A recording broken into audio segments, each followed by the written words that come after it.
am here with my February wrap up. I know I'm late, but basically the first week of March has kicked my butt in every single way possible, so I've decided to just like move my schedule down by a week. So everything you should have got the last week again in this week, and then what you should have gotten this week next week, and luckily I hadn't planned any further, so we'll be fine. I also have filmed this video before, but it was filmed in such a rush and I just hated how it turned out even before editing it, and I knew editing it would just make it worse, so I'm refilming it. And yeah, here we are. It's the end of February. Let's just talk about what I read. So first up, some stats. In total, I read 9 books in the month of February, which is a total of 3,903 pages, as well as an average of 334.66 pages per book, and an average of 110.46 pages per day, which is all by all very good, considering like I barely read anything in the second half of February because school started again and I was overwhelmed, hence the first week of March kicking my butt. Then for format, I read 3 books I owned. For galleys, I got 2 NetGalley and 2 library books. For star ratings, I have 4 2 stars, 1 3 star, 2 4 stars, and 2 5 stars, which is an average rating of 3.22 out of 5, which is extremely low when I don't like the fact that there were so many 2-star ratings, but what you gonna do about it, you know? Then for age range, we have 6 young adult novels, 1 new adult, and 2 adults. Then for genres, I have 2 contemporaries, 2 mystery thrillers, 2 fantasies, 2 graphic novels, and 1 paranormal, so I'm very well divided. And then we have the mid-month wrap-up. So halfway through the month, I did a mid-month wrap-up, which wasn't necessary considering I only read 3 books since then, but I'm still glad I did it because otherwise I would just be way too overwhelmed at this point in the month, which is what I predicted in the middle of the month. So here we go. But I'm still gonna quickly list off these books with my star rating, and if you want to know like my full thoughts, go check out my mid-month wrap-up, which is in the description as well as it popped up above on screen here somewhere. The first book I read in February is People Meet on Vacation by Emily Henry, which I gave out of 5 stars. And I read The Room Again by Donna Clayton and Sona Potra, which I gave 2 to 5 stars, and the gallery I got from NetGalley. Then I read Tide by Holly Black, which I gave 2 to 5 stars. Then I read Caraval by Stephanie Garber, which I gave 5 to 5 stars. Then I read YJ Diaries by Jamila Rouser and Robin Smith, which I gave 2 to 5 stars, and the gallery I got from NetGalley.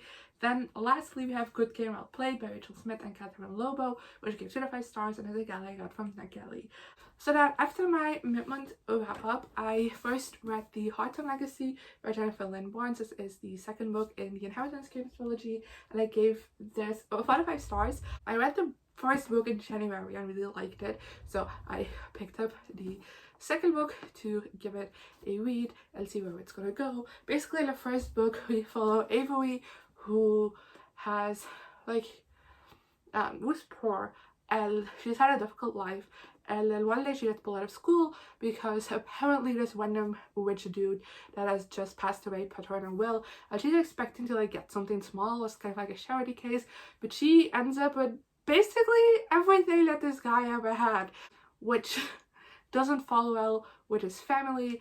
And the one condition for Avery to get his inheritance is that she has to live in this house with his family for a full year, and his grandsons each receive like a letter upon the will reading from the grandpa that include like a clue that would start a game that the answer would be why Avery got the inheritance, why she's there. And this is book 2. I feel like book 1 did a great job at setting up this book and like the final pages, so I was very excited to get through this, and it didn't really disappoint. I really liked how this book was done. I know a lot of people like this less than the first one, but I generally think this is a level up from the first one in a lot of aspects. I feel like the drama that is in this book is like very family tied, like everything is just tied in with like different family dynamics, and I feel like it makes the things happening in this book feel more high stakes because we have more of like a personal connection with what's happening to these characters than we did in the last book.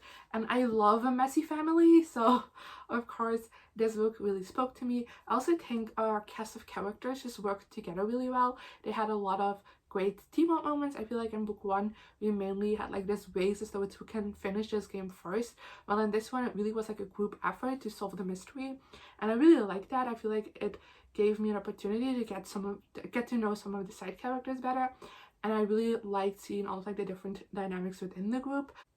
I'm still not the biggest fan of the love triangle. I feel like it also doesn't really make sense with these characters, considering what we've learned from them in the first book and kind of like the past that they had. It kind of feels weird for them to be involved in like this love triangle, but it still happens, and I don't like it. And then lastly, the only big problem I had with this book, which is what kept it from being a 5-star for me, is that the ending just felt a little bit like a letdown. This entire book like building up to some things, and I just feel like the final like reveal, I guess, just felt a bit anticlimactic, and it's not that I didn't like it, it's just that I expected more from it.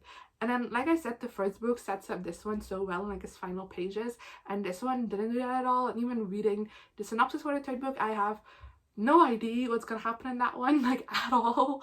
I don't know what the plot is gonna be. So I'm very curious for that to come out and for me to learn, and I'll definitely be picking it up once it is out. Next up, I read My Mechanical Romance by Alexene Farol Follmuth, which gave 5 stars and is a galley I got from NetGalley. This one is a YA contemporary romance following our 2 main characters. One is named Belle, and she doesn't really have like this passion in life. She doesn't really want to know what to do with her life next. She's in her senior year, so there's a lot of pressure on her to try and figure out what she's gonna do. She doesn't really know, and then kind of like by accident, her teacher discovers that she's amazing at engineering, so the teacher puts her in like a higher physics class and like forces her to join the robotics club. And then we follow our main character Theo, who is the son of like this like famous tech CEO, and there's a lot of pressure on him because he's like also very smart, and there's a lot of pressure on him to kind of achieve what his father did, and he is the leader of the robotics team, and it's a romance between the 2 of them, and technically it's marketed as academic rivals to lovers, but I feel like they become friends very quickly, so I don't think that's a accurate descriptor, but there are some butting heads as he just like takes the robotics team very seriously, and Belle doesn't really in the beginning. Like I said, I give this book 4 out of 5 stars. I generally really enjoyed this book. Like, I read this when I was starting to feel like kind of slumpy because of school happening.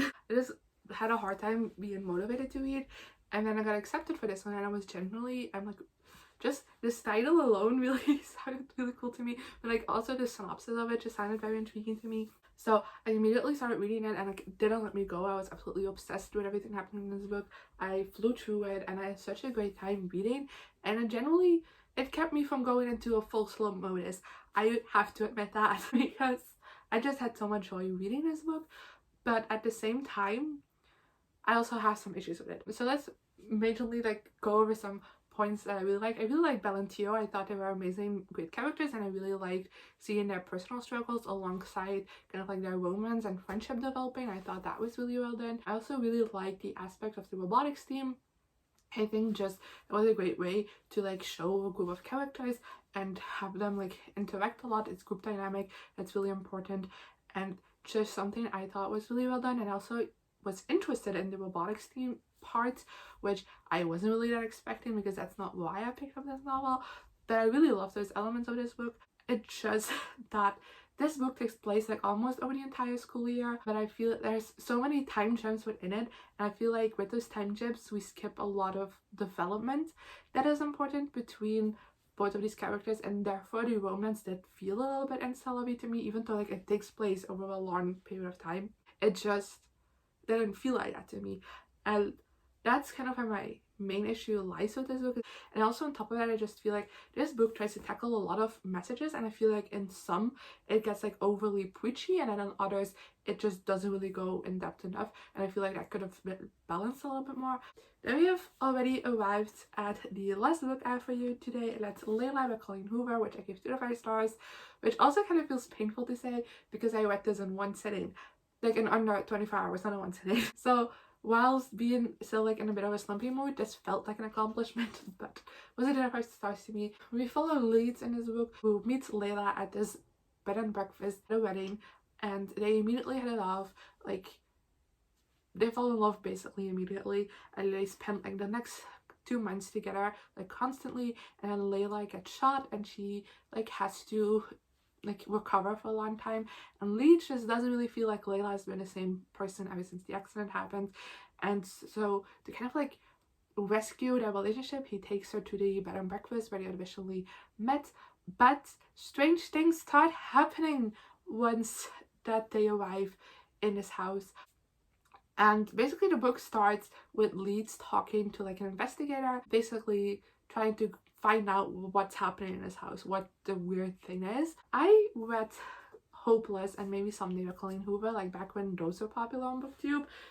So that was a long time ago. And I have been interested in every single Colleen Hoover release, but I just haven't picked them up. I have like gotten a couple of them from the library before, but I didn't really get around to them. But I got this one from the library last time I went, and I did read it. I don't really know why that necessarily motivated me to read this right now.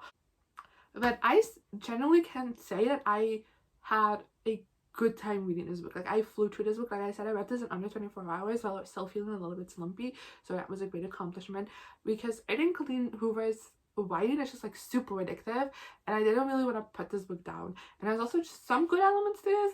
I really like Layla as a character. I thought she was very interesting. Even just like the way the paranormal things are happening, because this is a paranormal like romantic suspense novel. I really loved the paranormal aspects. I really liked how things were explained. The whole like paranormal like world, I guess, I really liked how that was explained, how that was done. I feel like there were some unique elements to it that I really liked. But my main problem with this book is just Leeds. He's an insufferable main character. He spends his entire book gaslighting Layla as well as cheating on her, which just wasn't fun to read about. And I feel like the big twist at the end of this book is meant to redeem him, but considering he doesn't know about it, it's also a twist for him. It just kind of feels more like he's being rewarded for shitty behavior instead, which also just rubbed me the wrong way. So yeah, I had a hard time really enjoying this novel because of how insufferable Leeds is as a character. Just even besides the gaslighting and the cheating, he's just like very selfish and like self-centered, and he doesn't really seem to care about the people around him. And also just like the way he talks about like his past girlfriends just kind of like gave me the ick a little bit. So I generally thought it was like an insufferable main character, and it just made it a very annoying read, even if I enjoyed every single thing besides Leeds. Okay, so last month I started talking about like the comics I read in my wrap up, so I'm also just gonna quickly do that. I'm just gonna list them, and if you want to have an in-depth video about the comics that I'm reading, like definitely let me know, I'll make that. I read the Loki Agent of Asgard series, the Thor series, which I think is from 2014, and then I read the annual that goes along with that series, and then I realized I skipped a couple of annuals for series that I had read. So I read the Hawkeye annual and the Magnificent Miss Marvel annual. That's it. Even for comics I was slumpy in February. I apologize.